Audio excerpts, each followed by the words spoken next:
Bismillahirrahmanirrahim. Assalamualaikum warahmatullahi wabarakatuh. Hi everyone, how are you today? I hope you're good condition and happy situation today. Before starting to study today, it would be nice if we pray according to religion and belief each prayer begins. Okay, Don. First of all, I am absent student in the class Y6E. First, Aziz Ardani present, Andika Wahyudi present, Michael Fernandez present. Okay, thank you. And today learning about descriptive text. Ada yang tahu di sini descriptive text itu apa? Oke, saya jelasin ya. Yang artinya teks deskriptif ini menjelaskan, menggambarkan sesuatu. So di sini kita perhatikan PPT-nya. Definition descriptive text yaitu descriptive text aim to provide a vivid picture of person, place, object, or event. The main purpose is to describe and allow the reader to visualize what is being described, appealing to the sense of sight, sound, smell, touch, and taste. Oke, di teks deskriptif itu adalah teks isinya mendeskripsikan orang, tempat, atau benda. Cukup.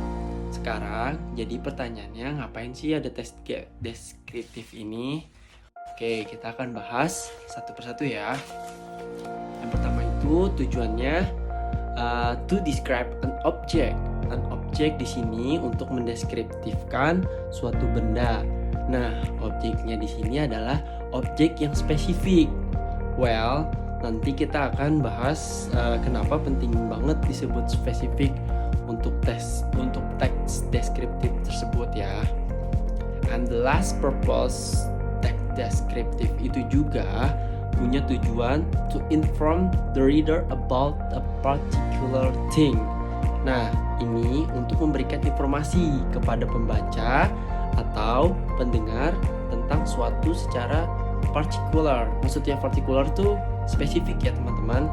Apa itu partikular? Yang tadi yang dijelaskan di statement awal. Penjelasannya itu secara spesifik. Jelasnya sampai sini teman-teman mengerti kan? Nah, sekarang sebelum masuk ke pembahasan yang lebih mendalam lagi, kita bahas dulu ke generic structure atau runtutan membuat teks deskriptif. Ingat, ada dua generic structure-nya, yaitu identification and description. Nah, identification itu apa? Identification itu introduction of the person, place, object, or event to be described. Oke, teman-teman, saya jelasin maksudnya di sini adalah essential part, adalah part awal dari teks deskriptifnya. Isinya apa? Isinya adalah general explanation, penggambaran secara umum dari benda, orang, objek yang akan kita deskriptifkan. Oke ya, mudah dipahami sampai sini. Ya, kalau identification intinya pembukaan sebelum masuk ke detail deskripsinya. Oke. Sedangkan generic structure yang kedua apa? Yaitu description.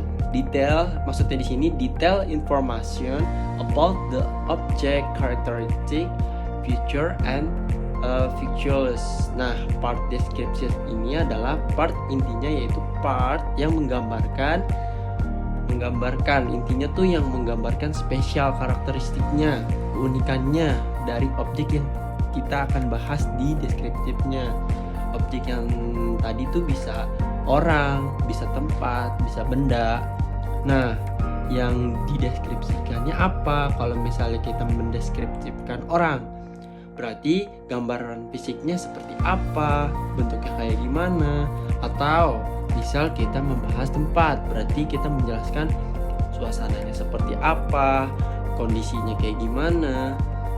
Nah, jadi kalau identification itu adalah awalan yang menggambarkan secara umum, general explanation. Oke. Sedangkan description ini adalah penggambaran yang spesifik, yang mendetail. Seperti itu ya teman-teman. Pembeda generic structure-nya cuma ada 2. Kita bahas sampai situ dulu kalau untuk generic structure. Oke, kita masuk ke language feature. Nah, language feature ini specific noun. Ada specific noun to refer to particular person, place, or things. Terus ada adjective, kata sifat, to provide detail about the subject. Ada lagi figurative language, use of metaphors, symbols, and analogies to create vivid image. Terus kemudian ada present tense, often written in the present tense to make the description more image. Terus ada adverb and prepositional parts to provide additional information about the manner, place, or time. And the last, sensory detail, description that appeal to the 5 senses. Oke, sini kita akan ada contohnya ya. For example, contoh description my grandmother's garden. Judulnya, her garden is a vibrant oasis in the middle of the city. The garden is filled with a variety of colorful flowers, from bright red roses to delicious baubles. Its flower is meticulously cared for, and their petals are always fresh and lively. The iris of filled with the sweet and scent of jasmine, especially in the early morning.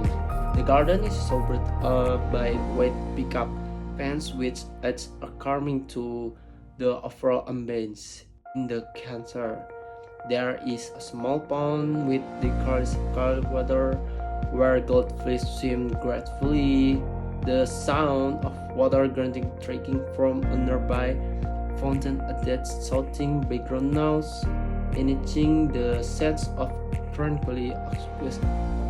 A gentle breeze rustles the leaves of the dark oak tree that stands majestically on a corner, providing a cool sea at hot summer days. Nah, kita dari sini contohnya kita bisa analisis nih strukturnya. Tadi kan ada 2, general structure. Nah, yang pertama itu ada identification dari contoh yang judul my grandmother's garden. Yang pertama kan identifikasi. Nah, identification itu judulnya the opening sentence introduces the subjects. Nah, di sini dijelasin berarti my grandmother's garden and it's based on the wider personal connection to it. Terus description-nya start from her garden is vibrant oasis the middle of city. Oke, sampai sini teman-teman paham ya. Terus kita membahas language feature-nya. Di sini ada specific nouns. Wood like garden, roses, baubles, jasmine, pond, and oak tree provide clear and specific image. Oke. Terus ada kata sifat, adjektifnya, descriptive words such as vibrant, color, bright red, delicious, fresh, lively, and charming, and detail, and effect sensory response. Oke. Terus di sini ada feature language. There is a suitable use figurative language such as describe the flower as meticulously cared for, which implies the garden pristine condition. Terus ada present tense-nya. Di sini present tense-nya the text written the person text making describe field middle that are real. Terus ada adverb and the prepositional phrase. Phrase like contohnya di sini ada in the middle the city, in the middle in the early morning, and at the corner, one corner. Provide context, change the imaginary. Terus yang terakhir ini ada sensory detail. The text appeals to multiple senses with a price like, for example, sweet sense of jasmine, crystal clear water, fish swim gracefully, and gentle breeze rustle the leaves. Okay, all students, time to explore. I will to give your assignment with your group. First, make group one group of 5 until 6 member. Choose an object that will be recounted in the text.